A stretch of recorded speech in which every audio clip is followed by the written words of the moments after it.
Questão ambiental. E agora? Seja muito bem-vinda ao canal GeoAtual. Muito prazer, meu nome é Arnaldo Ridani, sou professor de Geografia e Atualidades e hoje estarei aqui explicando um pouquinho sobre a questão ambiental que despenca no vestibular. Beleza? Vamos lá então? Explicando bastante, até mesmo o Arnaldo, mas quais são os vestibulares que pedem bastante? Bom, sou daqui de São Paulo, né? Então, para quem é do estado de São Paulo, FUVEST cobra muito, tá bom? O tema que mais cobra na FUVEST são as questões ambientais. E nos outros vestibulares, vocês podem ter certeza que cai pelo menos uma questão, tá bom? Então preste muita atenção aqui nesse vídeo que eu vou passar tudo direitinho para que você saiba sobre esse assunto e consiga resolver as questões. Tranquilo? Beleza, vamos lá então. Quando eu estou falando sobre a questão ambiental, nós temos que falar quais são os impactos ambientais que tem pela ação antrópica. Relembrando que quando nós falamos de impacto ambiental, nós obrigatoriamente, presta atenção que isso é importante, quando eu falo impacto ambiental, obrigatoriamente tem que ser antrópico, beleza? Caso seja, por exemplo, um incêndio florestal que é de forma natural, que ocorre de forma natural, um exemplo, ou enchentes, aí nós vamos falar que são desastres naturais, são ações naturais, tá bom? Mas quando eu falo de impacto ambiental, obrigatoriamente você tem que lembrar de ação antrópica, beleza? Então esse é o primeiro conceito que você é obrigada a saber para o vestibular. Tranquilo? Boa! Depois que nós falamos sobre impacto ambiental, nós precisamos saber, bom, Arnaldo, mas como que esse impacto ele é gerado? Olha, o impacto ambiental ele ocorre principalmente quando nós tiramos o equilíbrio da natureza. Mas então toda ação, Arnaldo, que é antrópica, ou melhor, tudo, sempre que nós mexermos na natureza, as nossas ações e as nossas atitudes vão causar um impacto? Não necessariamente. Como assim? Nós temos várias técnicas de manejo do solo, por exemplo, ou até mesmo de extração, retirada da vegetação, mas usando uma forma racional, uma forma lógica, em que você vai preservar o meio ambiente. Até mesmo cultivos, que muitas pessoas falam, mas qualquer tipo de agricultura vai agredir o meio ambiente. Não necessariamente, tá bom? Então vamos lá explicar detalhadamente para você como é que funciona essa questão ambiental e todos esses impactos. Quando você vê hoje no jornal, incêndios na Amazônia, incêndios no Pantanal, no Cerrado, e aí, será que isso é natural? Será que não é? Já está mais do que provado que sim, isso é uma ação natural, os incêndios, só que, o que acontece? O humano, a ação antrópica aumenta esses eventos. Como assim eles aumentam, Arnaldo? Vamos lá então. Quando nós estamos pensando no Cerrado, vai aparecer aqui em cima. Quais são as características do Cerrado? Isso mesmo. Então nós estamos falando de uma vegetação esparçada, ou seja, pouco densa.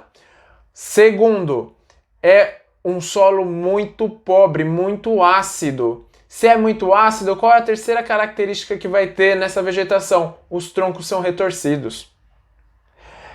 Essa vegetação, então, quando ela fica seca, ou melhor, quando o agronegócio acaba avançando, invade terras onde eles não têm essa ocupação legal, o que acaba acontecendo?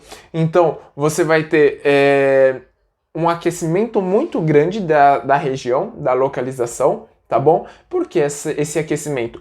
Pensa comigo. Quando nós estamos na cidade, acontecem aquelas ilhas de calor que nós chamamos, ou seja, quanto mais próximo da cidade, mais quente fica. Quando você retira a cobertura vegetal, então, tende a ficar mais quente.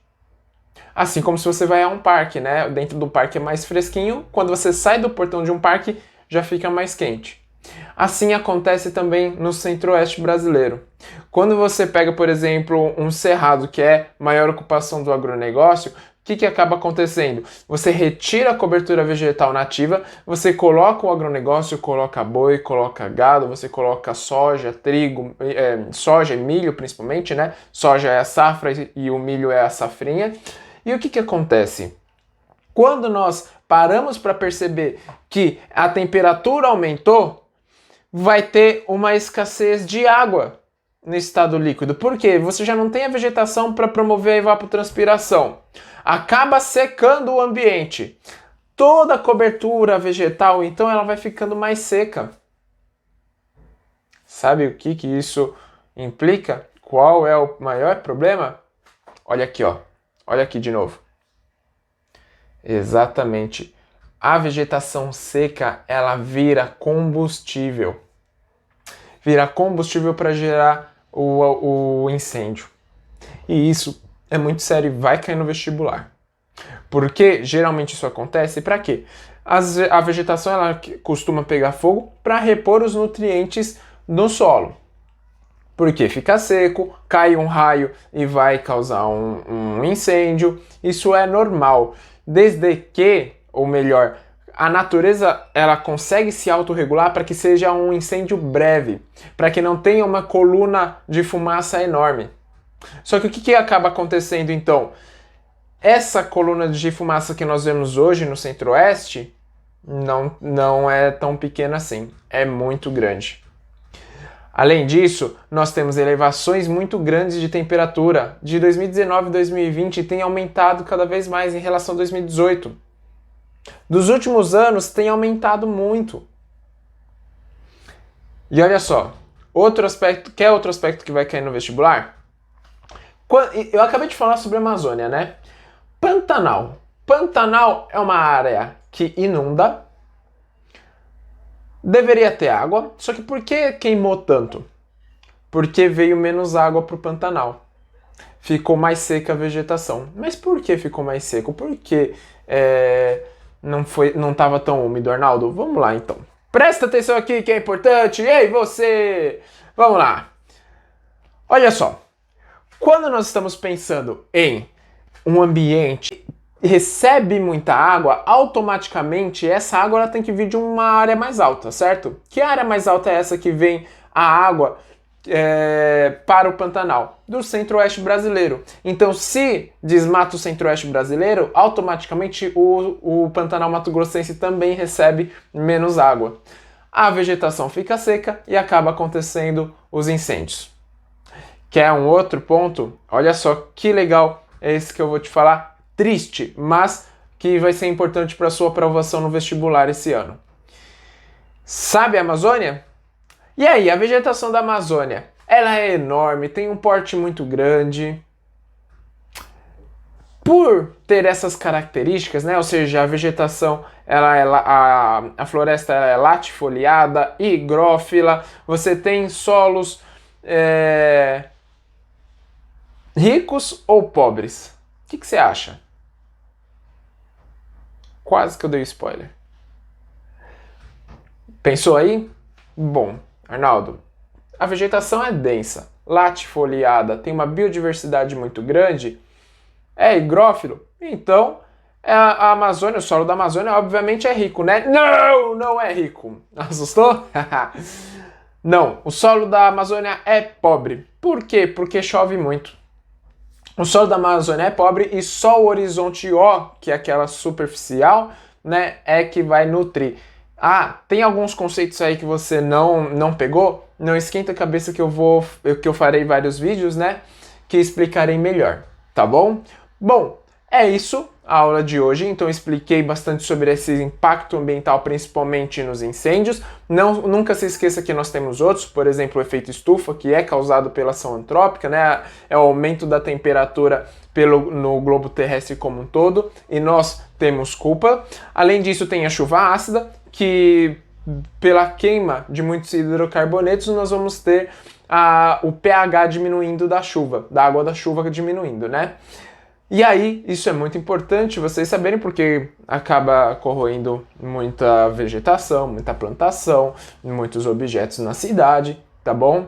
E, enfim, a poluição, nós temos inversão térmica, em que você tem uma camada de ar fria no meio de duas camadas de ar quente. Então esses são os impactos ambientais, mas deem um foco muito grande aí para os incêndios, que com certeza serão palco das questões do vestibular.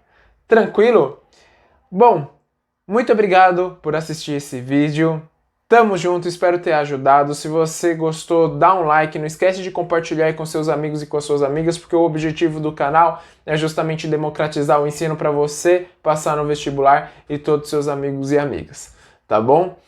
Tamo junto mais uma vez. Aqui quem fala é o professor Arnaldo Ridani e até uma próxima. Tchau, tchau!